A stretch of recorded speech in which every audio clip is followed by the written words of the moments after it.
Alors, mon pseudo, ça sera Léna. Je confirme que j'ai connaissance que cette conversation est enregistrée et ça ne me pose aucun problème.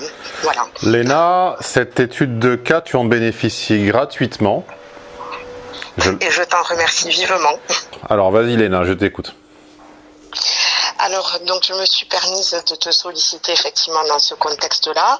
Je te remercie vivement de me consacrer du temps et de me donner un petit peu de ton savoir et de tes connaissances pour m'aider à progresser. T'habiterais pas légèrement dans le sud-est, toi?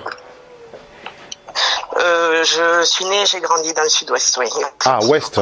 Oh, j'avais cru le sud-est, oui. Je me suis trompé. Bien. Non, dans le sud-ouest. Alors, je me présente, j'ai 37 ans.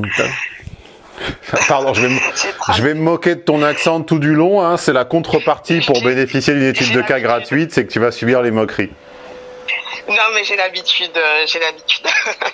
Donc voilà, j'ai 37 ans, je suis divorcée, j'ai un enfant qui a 12 ans. Donc je suis née, j'ai grandi dans le sud-ouest. J'ai vécu un petit peu à Paris, en région parisienne. Je suis rentrée dans le sud et depuis 1 an et demi, je vis à l'étranger. Donc voilà. Tu as remigré. Donc, oui. Félicitations, c'est bien. Essaie de convaincre toute ta tribu maintenant. Voilà, donc alors j'avais fait le test là sur comment dirais-je sur elle et lui. Facebook, voilà, elle et lui. Donc j'ai un taux de F à 60% et un taux de H à 40%. Donc je précise, c'est pas pour me raconter, mais que je suis la dernière d'une famille de 6 enfants et que j'ai 5 grands frères. Donc ce qui peut expliquer le taux de H. Et voilà, pour expliquer aussi un petit peu mon profil. Au niveau de mon parcours pro, j'ai travaillé longtemps dans le commerce. Voilà, j'ai été vendeuse, après j'ai été responsable de magasin, etc., etc.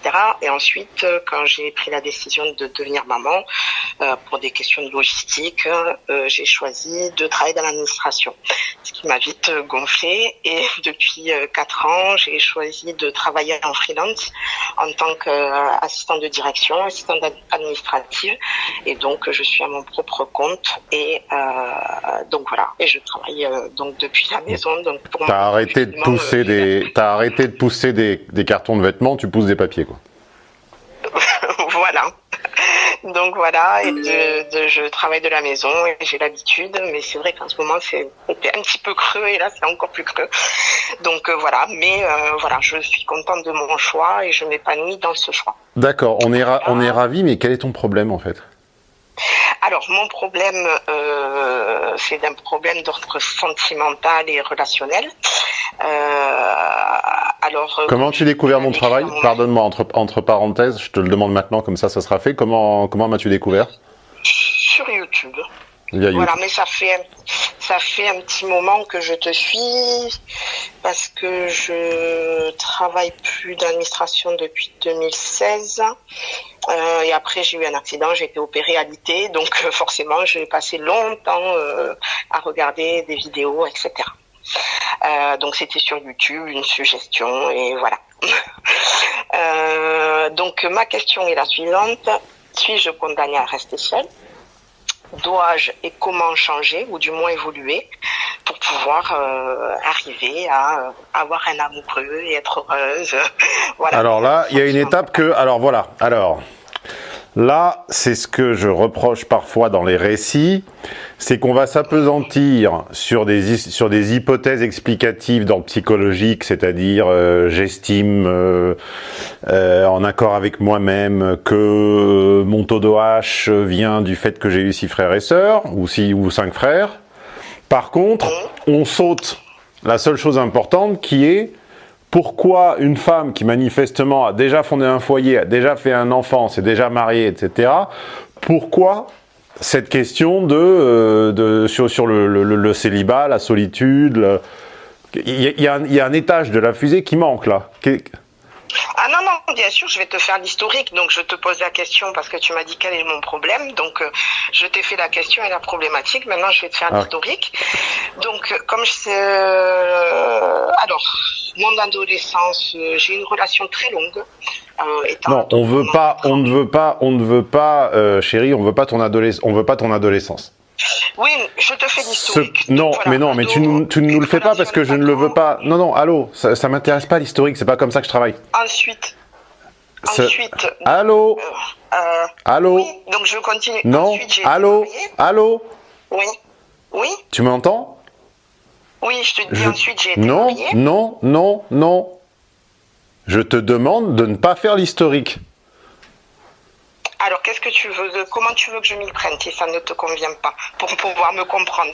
D'abord, ma logique est peut-être mauvaise. Ça n'intéresse absolument personne l'historique des gens. J'ai expliqué pendant des années, à la fois dans mes ateliers Dream Job et dans mon séminaire Parler de soi, que c'est un piège que de se décrire de façon chronologique, que c'est une erreur qui est souvent commise notamment lors des entretiens d'embauche, où dès qu'on dit à quelqu'un « parlez-moi de vous », il vous récite sa vie, l'intérêt de l'autre, c'est-à-dire la curiosité naturelle, baisse de 150 points, et on s'endort. Ta vie n'intéresse absolument personne. Et certainement pas un inconnu, et certainement pas ceux qui nous écoutent. Ce que je te demande, c'est de m'expliquer, de me présenter, de me contextualiser pourquoi une femme de 37 ans qui s'est déjà reproduit, qui a déjà eu un enfant, qui potentiellement peut en avoir un ou plusieurs autres, et qui ne me décrit pas d'énormes accidents de parcours, pourquoi elle en arrive à s'inquiéter de sa solitude? Tu ne m'as pas répondu et ton adolescence ne me sert strictement à rien. Pourquoi est-ce qu'un psychiatre... Écoute-moi. C'est pas un jus. Je t'explique. Allô? C'est pire quand il paye pas. Je t'explique la différence avec une approche psychologique ou psychothérapeutique. Pourquoi un psy t'aurait fait parler de ton adolescence pendant 3, 4, 5, 6 séances, à ton avis? Ah non, mais là, c'était pas c'est une question. Le but, c'était pas m'étaler. C'est une question. Je sais pas, c'est pour connaître les antécédents et voir mon fonctionnement. Pourquoi? Non, c'est faux. Pourquoi? C'est pas ça. Pourquoi? Alors, je sais pas. Parce que tu payes. Parce que ça fait des séances où il a rien à branler et que tu sors de la thune à chaque fois. C'est de l'argent facile. Okay. Bon. Mais je vais essayer de pas trop m'égarer. Qu'est-ce qui t'inquiète? Ce qui m'inquiète, c'est que en termes de relation, je n'arrive pas à... déjà, j'ai un échec, donc un mariage qui s'est soldé par un divorce. Et, pourquoi un divorce est-il forcément un échec? Parce que le but, quand tu te maries, c'est pas de divorcer. Pourquoi pas? Pourquoi? Parce que c'est un peu le but du mariage, se lier à l'autre et acter le fait qu'on veuille passer le restant de ses jours ensemble. Non, mais ça c'est ton interprétation. Oui, c'est mon interprétation, mais je te la donne, c'est justement... Ça c'est culturel. Ça c'est culturel, c'est ta lecture du couple. La nature rapproche les gens pour les faire procréer. Et par-dessus le social a inventé un pacte avec des conditions de rétorsion mutuelle, c'est-à-dire avec un certain coût au désengagement, afin que les parents, et notamment le père, ne se désinvestissent pas trop tôt de la vie de l'enfant, afin que celui-ci bénéficie de toute l'attention et des calories possibles pour survivre. Mais une fois que ton enfant est en âge de survivre, à part par une espèce d'utopie ou d'idéalisme culturel ou théologique ou religieux ou confessionnel ou culturo-confessionnel, rien ne dit que le couple ait vocation à durer jusqu'à ce que mort s'en suive. Pardon. Oui, j'entends, je suis pas naïve, je sais que des couples divorcent et je le vis moi-même, mais moi personnellement, c'était pas dans le but de me reproduire que je me suis mariée. Tu n'en sais rien, tu ne connais pas tes buts. Ils te dépassent. j'aurais très bien pu faire un enfant hors mariage. Pour moi, je dissocie les deux. Tu dissocies. Non, mais tu fais ce que tu veux consciemment, mais ce que tu fais consciemment n'oblige. Mal entendu. Tu fais ce que tu veux, parce que tu n'écoutes pas bien, tu écoutes quand je parle.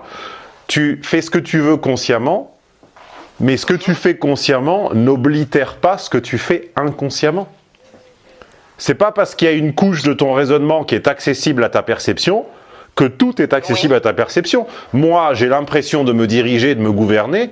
En réalité, les 2/3 de ce que je fais sont hors de mon champ de conscience. C'est inconscient. Tout à fait. Je le comprends. Je le comprends et je suis tout à fait d'accord avec ça. Mais bon, en tout cas, consciemment, c'était pas le but. C'était pas le but de mon engagement. D'accord. C'était pas ma motivation au mariage, c'était pas me reproduire à tout prix. Tu n'en sais rien. Et je n'avais pas le poids familial ou culturel qui m'obligeait à me marier pour faire un enfant. Laisse la place au doute dans ta présentation des faits. Une grande partie de ton incapacité à résoudre ton problème, si tant est que ça soit un problème, vient du fait que tu présentes les faits avec zéro place au doute. D'accord. Tu n'en sais rien. Okay. Laisse-toi une marge d'erreur. Ok. Ton mariage, enfin ton union, c'est soldé par un enfant et une séparation. Ça, c'est un fait. Oui. Que cette séparation, tu la qualifies d'erreur ou d'échec, là, on n'est plus dans un fait. On est dans un jugement des faits. Oui, tout à fait. Oui. Et garde en tête que ce jugement... C'est vu de mon prisme. Voilà. Mon prisme, effectivement, oui, non, mais ça, j'entends et je le conçois. Je le conçois tout à fait. C'est tout à fait entendable et je le comprends. Donc, du coup, je n'ai toujours pas la raison pour laquelle tu estimes que ton célibat actuel est un échec ou un problème ou qu'il t'inquiète. Pourquoi t'inquiète-t-il ?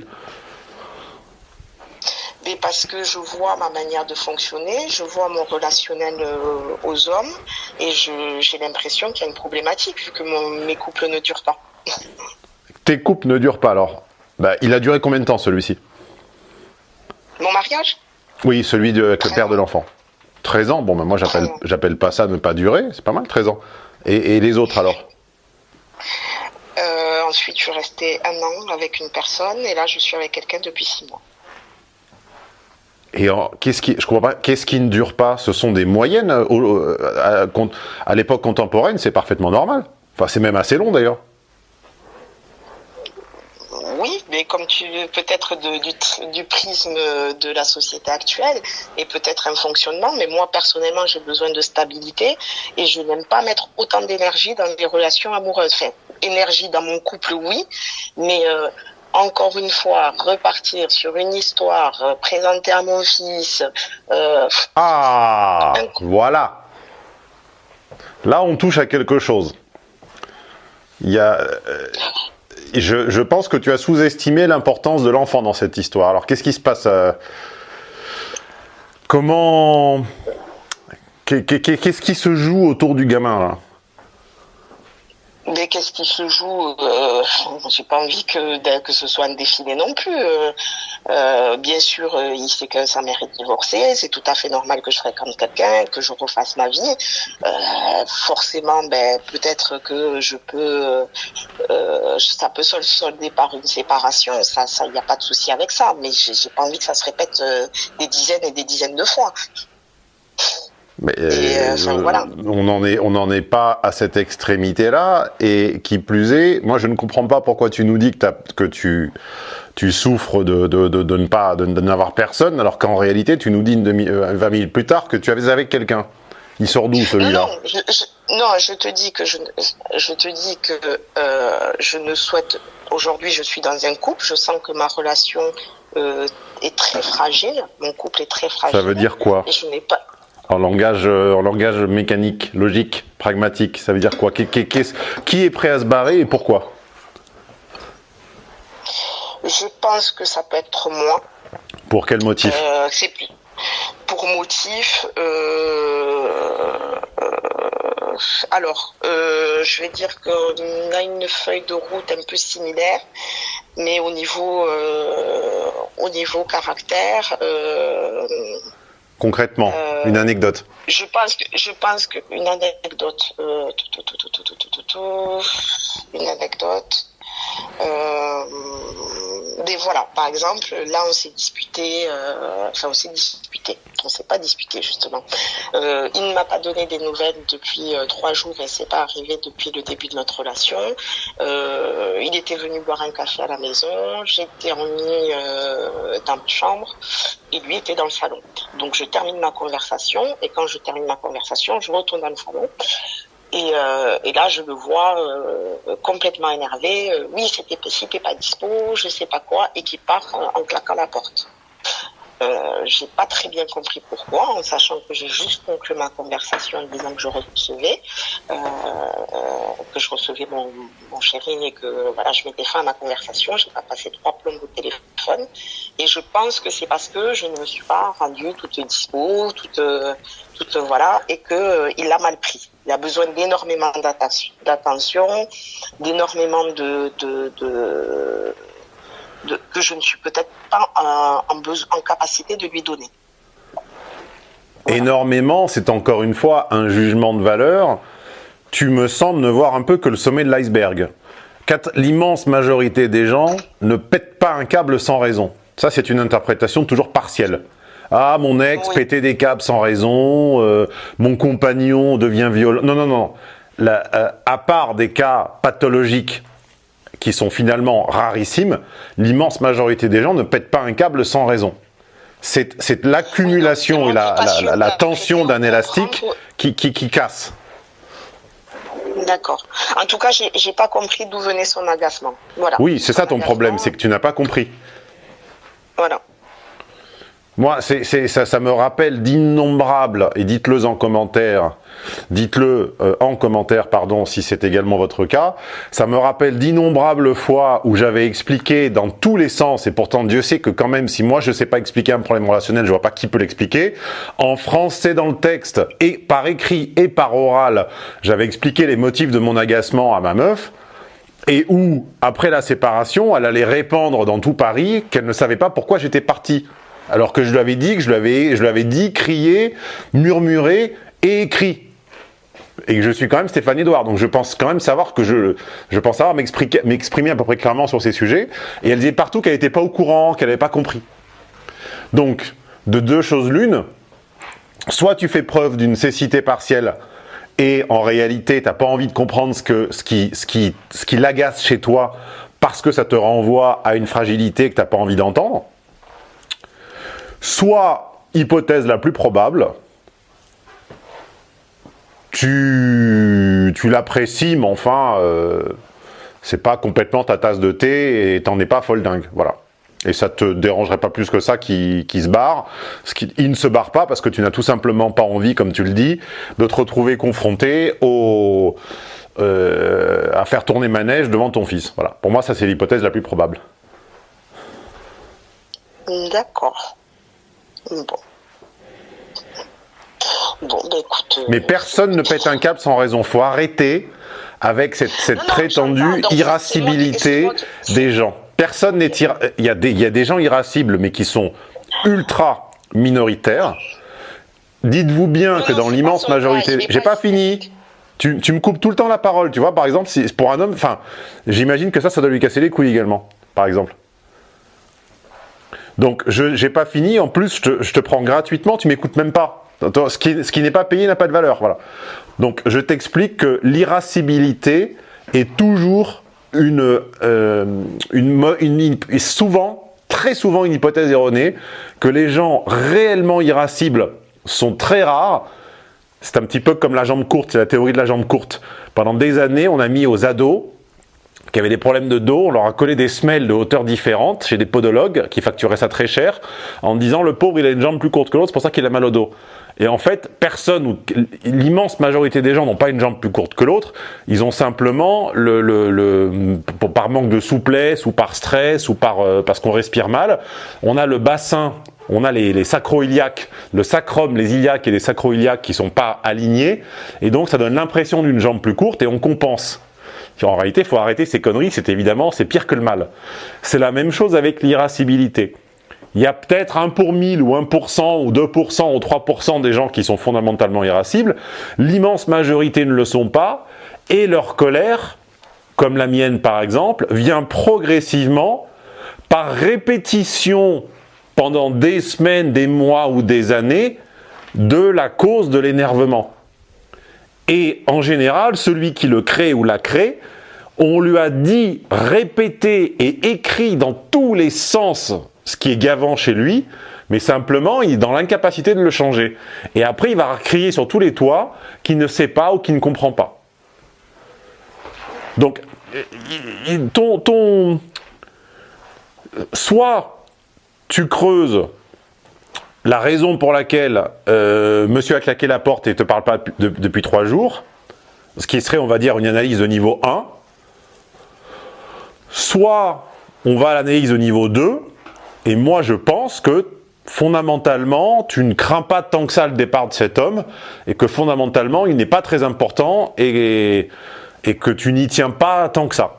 Ce qui me semble être confirmé par simplement la façon dont tu as présenté ton discours. On apprend son existence au bout de 20 minutes, enfin au bout d'un quart d'heure. Ce qui déjà n'est pas normal. S'il était important, on aurait appris son existence au bout de 3 phrases.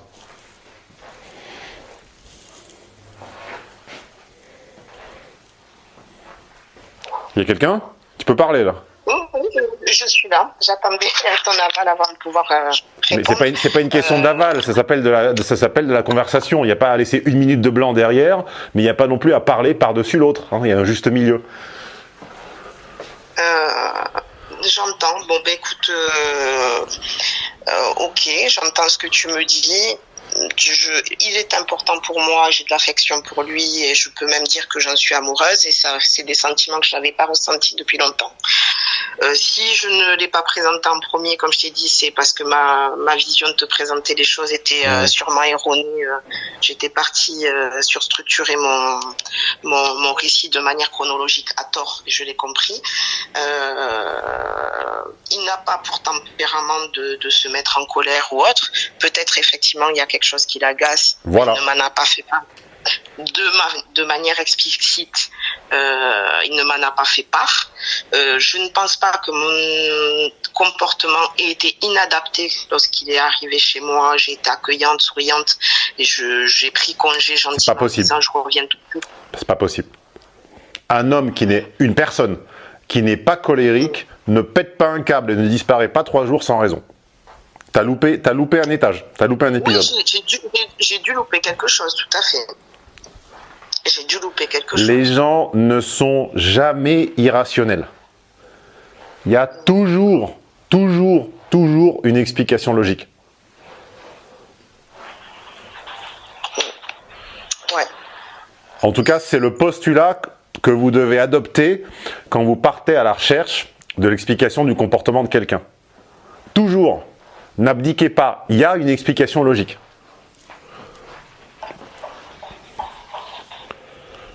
D'accord. Écoute, on verra ce qui me dira quand on crèvera l'abcès. On verra. Mais ça ne nous dit pas pourquoi tu m'appelles pour une question de mes couples ne durent pas, j'ai peur de la solitude, etc. Pour qu'on apprenne finalement que tu es en couple. Il y a toujours quelque chose qui tourne pas rond là. Parce que j'ai l'impression que ça va pas durer si ça continue comme ça, que ça va pas durer.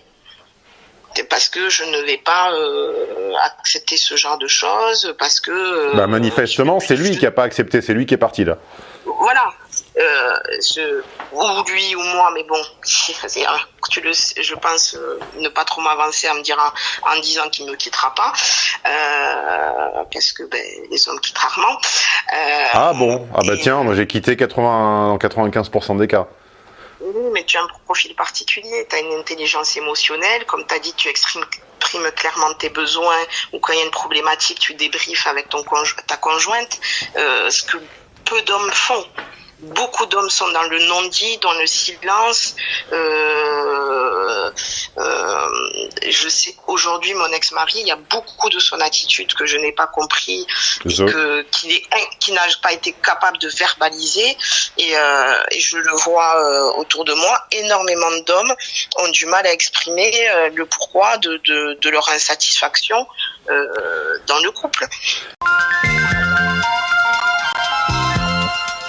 Dans la vie, les hommes ont une passion. Omar Sharif, c'était les chevaux, Romain Gary, les livres, les femmes, Frédéric Mitterrand, les enfants. Les fantasmes du désir sont très présents. Moi, ma passion, c'est l'égalité des enfants. Oui, je déteste l'injustice de genre et j'ai toujours œuvré à la parité. Voilà. À ce titre, vous voyez bien qu'il existe une injustice absolument marquante dans ma bibliothèque de contenu payant. Bah oui, langage des femmes n'a pas son alter ego langage des hommes. Quoi ? Alors que logique des femmes, lui, là, son alter ego. Nous avons logique des hommes. Eh bien, pour boucher ce trou, langage des hommes sera mon prochain séminaire. Ce sera le 15 juin que je vous bouche le trou. Mesdames, oui, bah, enfin, voilà, on a le droit d'être intelligent et paillard, hein, ça fait partie de l'éducation à la française. Ça ne durera qu'une demi-journée, car à l'époque, langage des femmes ne durait qu'une demi-journée, donc n'était tarifé au prix que d'une demi-journée. Logique. Il n'y a pas de raison que le séminaire qui s'adresse cette fois-ci aux femmes soit plus cher que celui qui s'adressait aux hommes à l'époque. Donc, une fois n'est pas coutume, ça ne sera qu'une demi-journée, donc bien dense, bien condensée, bien dure. Samedi 15 juin matin, pour toutes celles, c'est-à-dire 100% qui ne comprennent rien au langage des hommes, je pense être la personne la mieux qualifiée pour vous l'expliquer. Voilà. Après, si vous voulez croire des wannabe psychologues sur Instagram plutôt que tonton Stéphane, c'est vous qui voyez. Informations en réservation à l'écran et en description. Les plus malines sont déjà VIP, donc c'est inclus dans leur forfait. Waouh! Pour un trou, ça...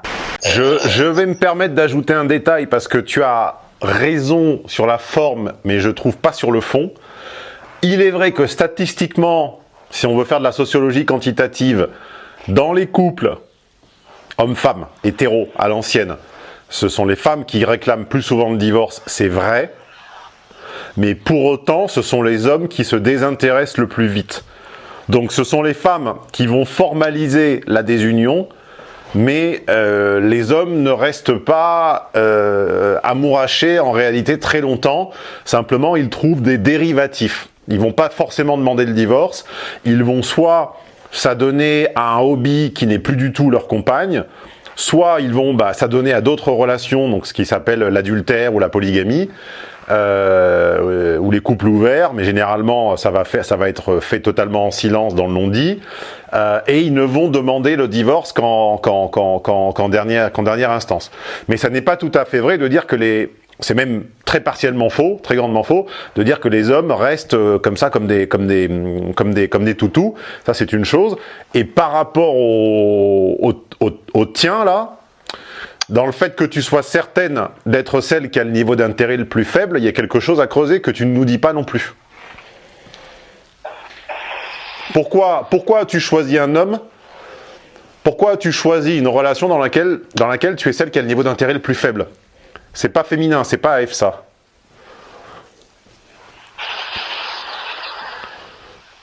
Surtout maintenant où tu n'as plus le souci d'avoir un enfant. Enfin, tu l'as déjà, entre guillemets, ce n'est pas une urgence biologique. T'as pas ton ventre qui te hurle de tombe enceinte tout de suite. Tu vois, comme tu pourrais l'avoir si tu avais le même âge et pas d'enfant.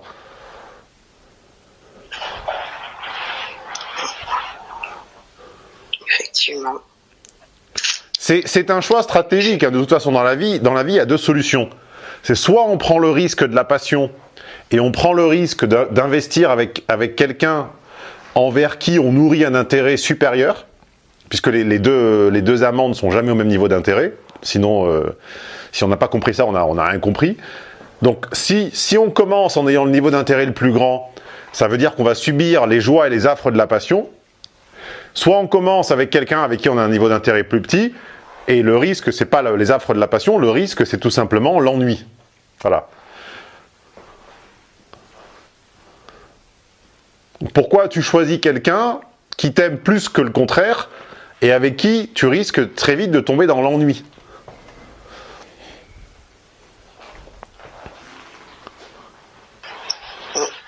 Oui, effectivement, c'est des questions que je me pose. Bah, c'est la question que je te pose, en tout cas. Il faudrait y répondre. Mais écoute, je pense que c'est son profil rassurant. Mais alors justement, pourquoi éprouves-tu le besoin d'être rassuré? Rassuré contre quoi? Très très bonne Quelle question. est la menace?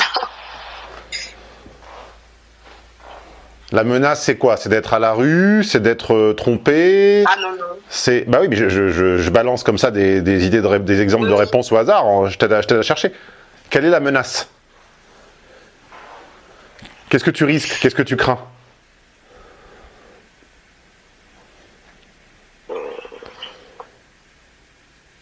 Je vais te donner la réponse évidente qui a l'air un peu téléphonée et un peu cousue de fil blanc. Ouais. C'est que tu crains d'être toute seule, en fait. Non, dans le sens où je suis sollicitée. J'ai d'autres sollicitations. Oui, non, mais d'accord, mais ça c'est virtuel. Oui. La réalité, c'est qu'à 37 ans, si j'ajoute 13 plus 1 plus ta relation actuelle a duré combien, depuis combien de temps tu fréquentes ce monsieur, cet homme? 6 mois. 13 plus 1,5, ça fait 14,5. Mettons que tu aies commencé ta vie amoureuse à 20 ans, ça fait quand même pas beaucoup d'années toute seule, hein. Oui, c'est vrai, j'ai souvent été en couple. Voilà. Voilà, souvent, même plus que souvent, voire quasiment tout le temps. Ouais. Donc c'est bien beau de me répondre avec une réponse un peu comme ça, voilà ce qui se passerait si je voulais, je suis sollicité, etc. J'en doute pas. N'importe quelle femme dans un pays latin, enfin même pas que latin d'ailleurs, vous êtes toutes sollicitées qui que vous soyez. Même les moches, même les connes, même les indifférentes, même les transparentes. Vous êtes tous infiniment sollicités à un niveau que la plupart des hommes n'imaginent pas. Ah oui, c'est horrible. Et maintenant, avec les moyens indirects, c'est-à-dire avec les messageries, etc., vous êtes encore plus sollicité parce qu'avant, il fallait prendre ses couilles à son cou, comme on disait quand j'étais enfant, et aller voir l'autre. Maintenant, vous avez le petit email sournois de l'informaticien qui vous arrive. Ah, ben je vous ai dépanné le mois dernier. Vous vous souvenez, hein, machin. C'est Robert ou c'est Mouloud du dépannage de Free. Maintenant, ben oui, ben c'est tout à fait ça. Mais oui, ben on le sait. Enfin, on le sait. Nous, on le sait, les chatons, mais les hommes l'ignorent. Donc, en fait, vous êtes sollicité en permanence, et donc cet argument de ça devient une espèce de bruit de fond finalement où il n'y a plus vraiment une tête qui dépasse. Et donc, ce n'est pas une explication qui me convainc, ça. Me dire, j'ai pas peur d'être seul parce que si je voulais, blablabla. Bon, tu peux le penser. Moi, j'y crois pas. Moi, ce que je vois, c'est que tu as 37 ans et que tu as passé 14 ans, 15, en couple officiel. Si on rajoute les petites amourettes dont tu parles pas, ça doit faire 16 ou 17. Donc 16 ou 17 à 37, je suis désolé, je vois pas à quel moment tu as affronté l'existence de face, de plein pied, toute seule comme une grande. Donc viens pas me dire que t'as pas peur d'être seule, parce que si t'avais pas peur d'être seule, tu le serais plus souvent.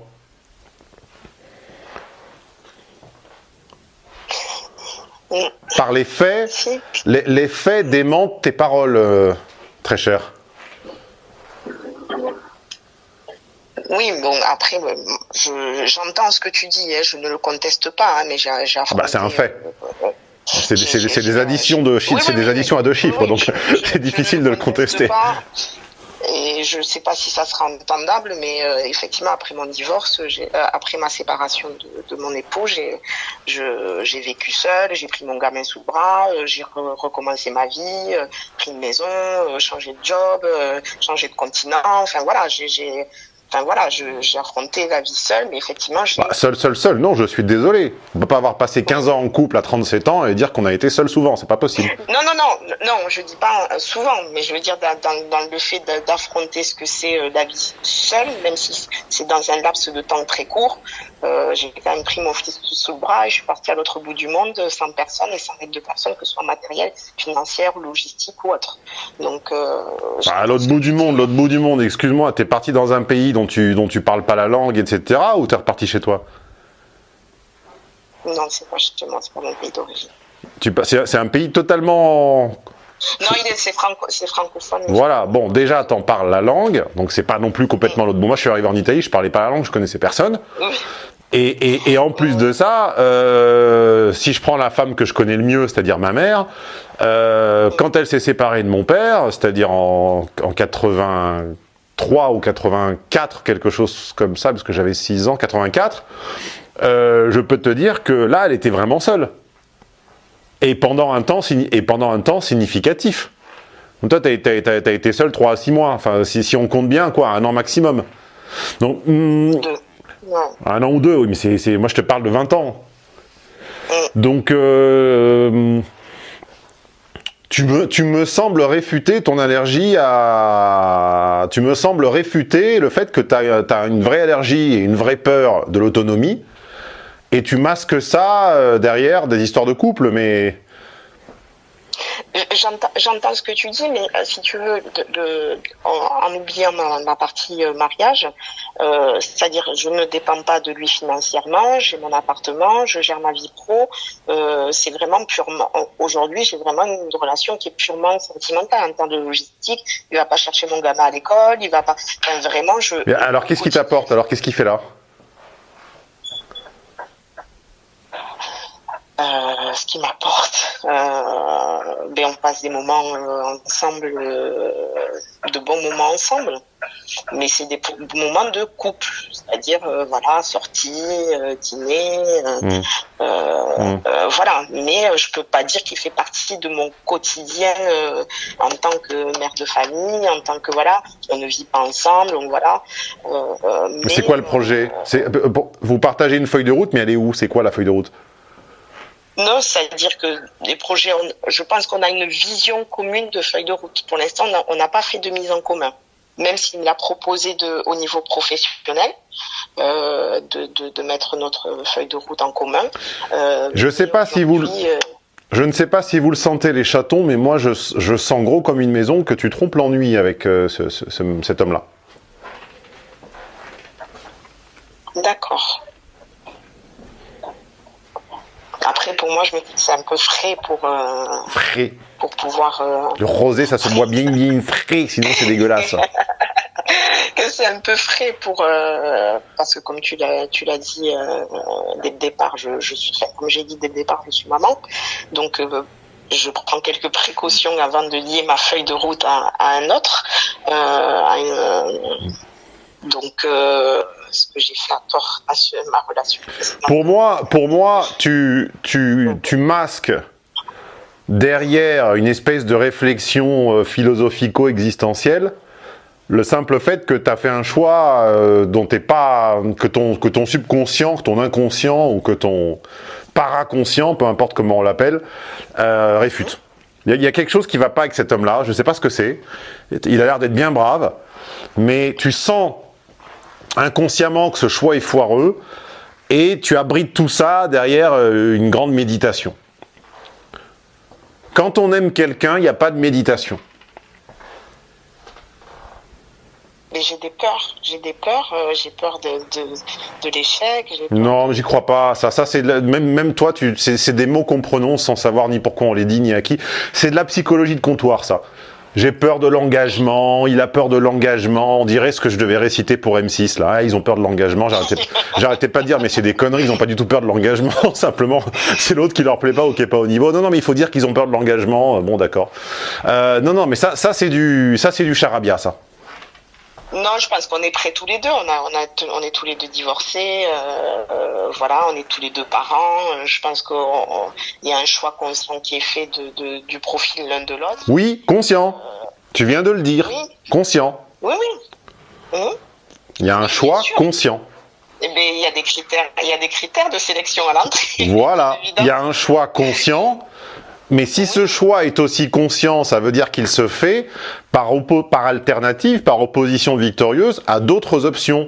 Moi, ce que je t'invite à faire, tu n'as pas à m'écouter, tu n'as pas à t'exécuter, tu n'as pas à décider que j'ai plus raison que les autres. Je te demande simplement de penser, je te suggère de penser plus aux autres options qui s'offrent à toi.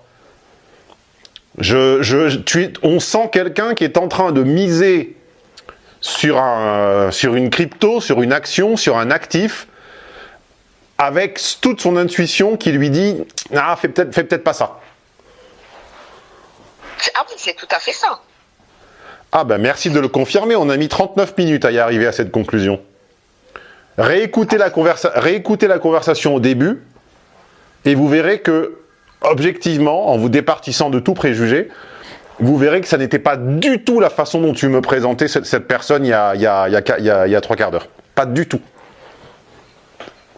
Ah non, mais ça n'exclut pas l'affection que j'ai pour lui, l'attirance que j'ai pour lui, les moments de qualité et que je passe avec lui. Tu viens de me répondre, oui, c'est tout à fait ça.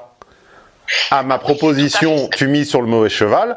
Je te dis que quand on a commencé cette conversation il y a 3 quarts d'heure, ce n'était pas du tout la façon dont tu nous présentais cet homme. Ah oui, non, je peux entendre ce que tu dis, mais effectivement, je sens que quelque chose ne va pas. Oui, mais parce que je te l'ai fait accoucher.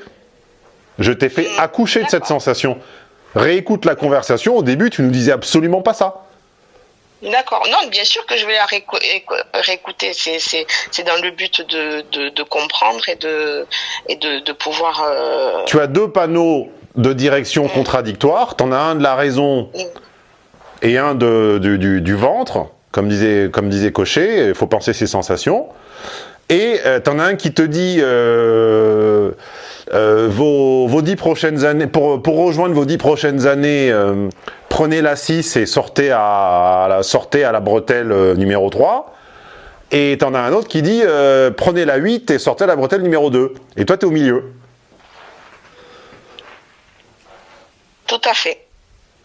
Et maintenant, tu dois faire un choix à écouter ta raison ou tes sensations.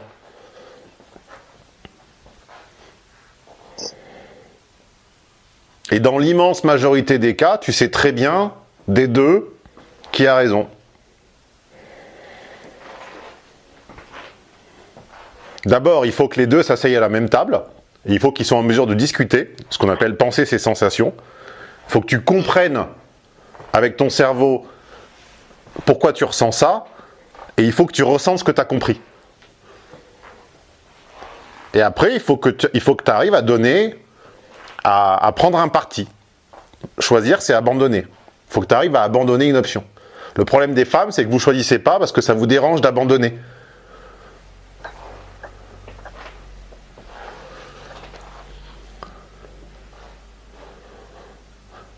Cette sensation de mise hasardeuse va empirer. Je te conseille de réécouter une de mes études de cas qui remonte à plusieurs années, qui s'appelait Écoute tes ovaires. Écoute tes ovaires, d'accord, je me le note. Enfin, c'était un titre provisoire, je sais plus. Si tu tapes Stéphane Edouard, machin, ovaire au pluriel, je suis sûr que tu vas la retrouver. Et c'était une femme, à qui on passe le bonjour d'ailleurs. C'était une femme qui avait un compagnon, je crois, qui se droguait ou je sais pas quoi, et qui matériellement faisait tout pour que ça fonctionne, mais dont l'intuition, la sensation, le corps, etc. lui disait casse-toi de là. Toi, je dis pas qu'il se drogue, mais manifestement, il y a quelque chose qui te dit casse-toi de là. Donc tu dois comprendre qui te parle, qui te dit casse-toi de là, pourquoi on te dit casse-toi de là, et à la fin tu dois faire un choix. Et ça, je ne sais pas pourquoi tu dois te casser de là. Je n'en sais rien. C'est ton choix. Oui, hein. Ah oui, j'entends bien. J'entends bien. J'entends et ouais, je comprends vers quelle réflexion tu veux m'amener. Voilà, ça sera tout pour aujourd'hui. Mais en tout cas, je te remercie vivement d'avoir pris le temps de m'écouter et de m'apporter ton expertise. C'est très généreux de ta part. Et je te souhaite bonne continuation et bon courage à tous les auditeurs. Voilà, au revoir Léna, à bientôt. Oui, est-ce que je peux te parler en offre rapidement? Ouais, je te rappelle. Un petit détail. 2 secondes, je te rappelle. Merci, à tout de suite. Merci. Je t'en prie, toi aussi, passe une bonne semaine. Ouais, ciao, ciao. Elle t'a plu l'étude de cas de la semaine? Elle t'a fait voir les relations hommes-femmes ou amicales ou professionnelles d'une autre manière? Merci d'être là, merci de l'attention que tu portes à ces contenus. Tu as au mieux du mieux du mieux 20% de l'information. Vous ne remonterez pas et vous n'inventerez pas l'essence des séminaires jusqu'à la machine à penser en étudiant simplement les études de cas. Pourquoi? Parce que mon système, il est pensé ainsi que les informations des séminaires. C'est comme ce qu'on fait à Vegas, ça a lieu pendant les séminaires et ça n'est que dans les enregistrements des séminaires. Coup de bol, ils sont disponibles en archive sur mon site au téléchargement immédiat, à la journée ou à la demi-journée. Et si vous ne pouviez pas tout acheter d'un coup, ce que je comprends parfaitement, vous avez même la possibilité de les mettre dans votre wishlist et d'investir au fur et à mesure, à commencer tout simplement par une demi-journée. Et si tu fais partie des gens entiers, des gens qui n'aiment pas faire les choses à moitié, je te présente l'abonnement VIP. Je te laisse découvrir les bénéfices que ça offre, l'accès à tonton Stéphane, à Nono, à ses préparateurs, à une plateforme de discussion avec les autres VIP, à un podcast exclusif, à des réductions. Bref, vous pouvez continuer de vous leurrer ou déchirer le voile et passer du côté de la réalité. C'est vous qui voyez.